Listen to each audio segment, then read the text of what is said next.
সুপ্রিয় দর্শক, আজ আপনাদের সামনে এমন একটি ঘটনা তুলে ধরতে যাচ্ছি যা বাংলাদেশের বিচার ব্যবস্থার ইতিহাসে অত্যন্ত গুরুত্বপূর্ণ এবং বলতে গেলে উদ্বেগজনক এক মাইলফলক। আন্তর্জাতিক অপরাধ ট্রাইব্যুনাল ১ এ একজন প্রতিরক্ষা আইনজীবীকে সরাসরি আসামি বানানোর হুমকি দিয়েছেন ট্রাইব্যুনালের প্রধান কৌঁসুলি তাজুল ইসলাম, জঙ্গি তাজুল ইসলাম এবং জামাতি তাজুল ইসলাম। একটি আদালত কক্ষ, ক্যামেরার সামনে বসা সাংবাদিকরা, বিপরীত পক্ষের আইনজীবীরাও সবাই চোখে দেখছে একটি ঘটনা যা বিচার ব্যবস্থাকে ভীত এবং ভিত কাঁপিয়ে দিয়েছে। এই ভিডিওতে আমরা বিশ্লেষণ করব কেন এই হুমকি শুধু ব্যক্তিগত আক্রমণ নয়, কেন এটি বিচার ব্যবস্থার ভিত্তি নড়বড় করে দিতে পারে, কেন মানবাধিকার সংগঠনগুলো এখন পুরো আইসিপি কাঠামো নিয়ে প্রশ্ন তুলেছে।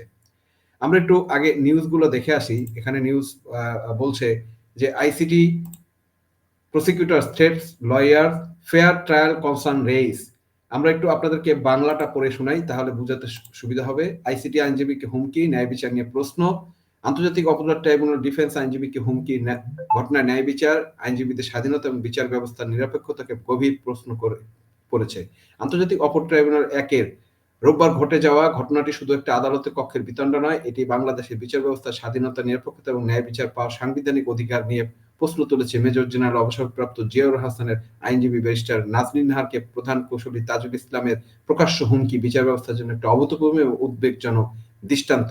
ঘটনা অনুযায়ী নাজনীন নাহার তার মক্কেলের সেফ সাইডে জিজ্ঞাসা করার সময় আইন অনুযায়ী আইনজীবী উপস্থিত থাকার অধিকার থাকা সত্ত্বেও তাকে ঢুকতে দেওয়া হয়নি এবং কোনো নোটিশ প্রদান করা হয়নি। এই মন্তব্যের পরে প্রধান কৌঁসুলি ক্ষিপ্ত হয়ে বলেন, চুপ করে থাকেন, কথা বলবেন না, আপনাকেও আসামি করা হবে। এই মন্তব্যে আদালত উপস্থিত সবার মধ্যে তীব্র প্রতিক্রিয়া হয়। আইনজীবী মহলে ক্ষোভ, এটা ন্যায় বিচারের জন্য হুমকি। দর্শক শুনলেন যে স্পষ্ট সে হুমকি দিয়েছে যে তাকে মামলা দিয়ে দিবে। আদালতে কথা বললে, আইনজীবী প্রতিপক্ষে কথা বললে তাকেও মামলা দিয়ে ফাঁসাই দিবে যাতে কথা না বলতে পারে। এই হলো বিচার, এই হলো পিচাস ইউনুস এবং পিচাস ইউনুসের প্রসিকিউশনের বিচার। যে বিচারে শেখ হাসিনাকে ফাঁসি দেওয়া হয়েছে, আমি মনে করি এটা হচ্ছে প্রহসনের ফাঁসি।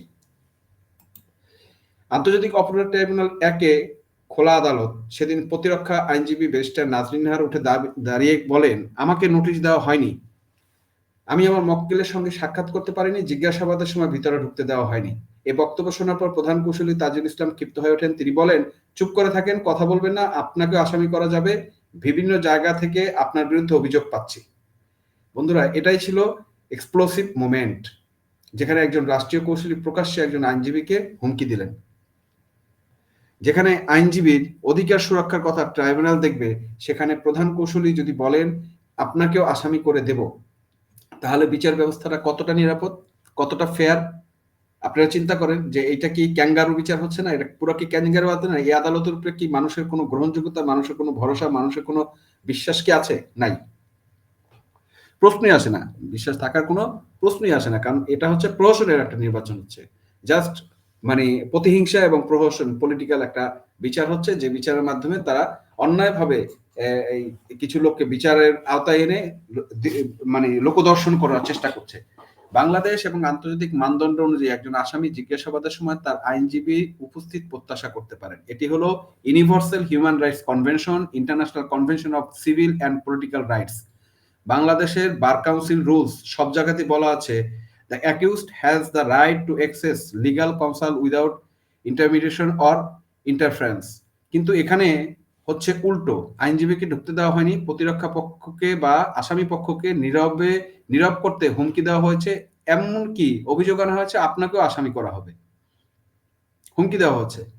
এটা যে কোথায় গিয়ে দাঁড়িয়েছে তা আইনজীবী সমাজ স্পষ্টভাবে বলেছে, এইটা বিচারের প্রতি হুমকি, এটা পেশাগত স্বাধীনতার উপর আঘাত এবং ন্যায় বিচারের প্রতি বাধা সৃষ্টি। সুপ্রিম কোর্ট বারের সাবেক সভাপতি জেরা খান রবিন বলেছেন, এ ধরনের হুমকি অত্যন্ত দুঃখজনক এবং বিপজ্জনক প্রবণতা। প্রধান কৌঁসুলি যদি এমন করেন তাহলে আসামিরা ন্যায় বিচার কোথায় পাবে? আরেকজন জ্যেষ্ঠ আইনজীবী বলেছেন, এই হুমকি শুধু নাজনীন নাহারের বিরুদ্ধে নয়, পুরো আইনজীবী সমাজের বিরুদ্ধে। অর্থাৎ এটি একটি আইসোলেটেড ইনসিডেন্ট নয়, এটা বিচার ব্যবস্থা একটি সিস্টেমেটিক ফ্লো এর প্রকাশ। মানে টোটাল মানে বিচারটা যে একটা সাজানো সিস্টেমেটিক ফ্লো করা বা এই পুরো একটা নাটক, সেইটা কিন্তু একদম প্রকাশ করে। তার মানে এই যে পুরো একটা বিচার প্রক্রিয়া হচ্ছে, বিচার প্রক্রিয়াটা যে পুরোটা নাটক, সেটা কিন্তু এখন মানুষের কাছে দিনের আলোর মতো স্পষ্ট। গত কয়েক মাসে আইসিটি নিয়ে যেসব অভিযোগ উঠে এসেছে, মানে এই আন্তর্জাতিক আদালত নিয়ে যে অভিযোগগুলো আসছে, ডিফেন্স আইনজীবীকে হয়রানি, ক্লায়েন্টের সঙ্গে সাক্ষাৎ করতে না দেওয়া, জিজ্ঞাসাবাদে আইনজীবীকে বাদ দেওয়া, দলীয় রাজনৈতিক প্রভাব এবং বিচারিক নিরপেক্ষতার অভাব। বেশ কয়েকটি আন্তর্জাতিক মানবাধিকার সংস্থা বলেছে ICT is losing its credibility due to lack of balance between prosecutions and defence. আর আজকের ঘটনাটি সেই সন্দেহকে আরো শক্তিশালী করছে। বাংলাদেশের বিচার ব্যবস্থা এখন এমন এক পর্যায়ে দাঁড়িয়েছে যেখানে রাষ্ট্রীয় পক্ষের মানে ভুল ধরলেই সেটা হুমকি দেওয়া হবে। মানে আপনি যখন পারবেন না, মানে আপনি যখন তর্কে পারবেন না, অবশ্যই বিচারিক ব্যবস্থাটা কি যুক্তিতর্কের জায়গাটাতে আসে, প্রমাণ সাক্ষ্য প্রমাণের বিষয়টা আসে। সেই জিনিসগুলো যখন আপনি বলিষ্ঠভাবে বলছেন, তখন আপনাকে হুমকি দিয়ে থামাই দেওয়া হচ্ছে, প্রশ্ন করলে আসামি বানানো ভয় দেখাচ্ছে। এই ট্রেন্ডে রুল অফ ল এর বিপরীত, সম্পূর্ণ কিন্তু বিপরীত। যদি একজন আইনজীবী নিরাপদ না থাকেন, তাহলে সাধারণ মানুষের অবস্থান কতটা বিপন্ন এখন চিন্তা করেন।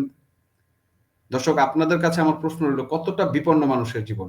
যদি একজন কৌশলী মনে করেন তিনি কাউকে আসামি বানিয়ে ফেলতে পারেন, তাহলে কি বিচার ব্যবস্থা চলছে ন্যায় বিচার ভিত্তিতে নাকি ক্ষমতার উপরে চলছে?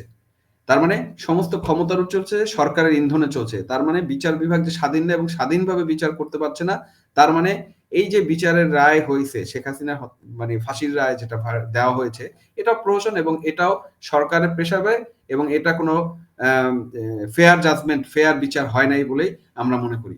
মানবাধিকার সংগঠনগুলো দীর্ঘদিন ধরে বলছে আইসিটি রাজনৈতিক প্রভাবমুক্ত নয়, প্রসিকিউশন ড্রাইভেন জাস্টিস চলছে এবং ডিফেন্সের অধিকার নাই বললেই চলে, ট্রান্সপারেন্সি নাই এবং এই fair trial of becoming impossible. মানে এখানে সম্পূর্ণ ফেয়ার ট্রায়াল যেটা, এটা সম্পূর্ণ অসম্ভব। এখানে কোনো ফেয়ার ট্রায়াল হতেই পারে না।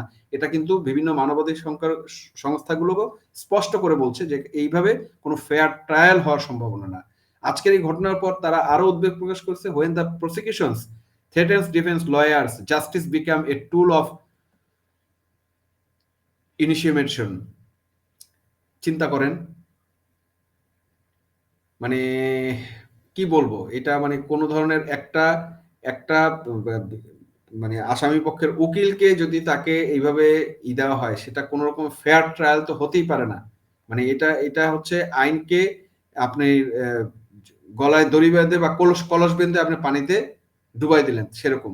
বাংলাদেশের বিচার ব্যবস্থা যদি এমনই চলতে থাকে, আদালতে ভয়, হুমকি এবং পেশাগত স্বাধীনতার লঙ্ঘন, তাহলে দেশের আইনের শাসন কিভাবে প্রতিষ্ঠিত হবে?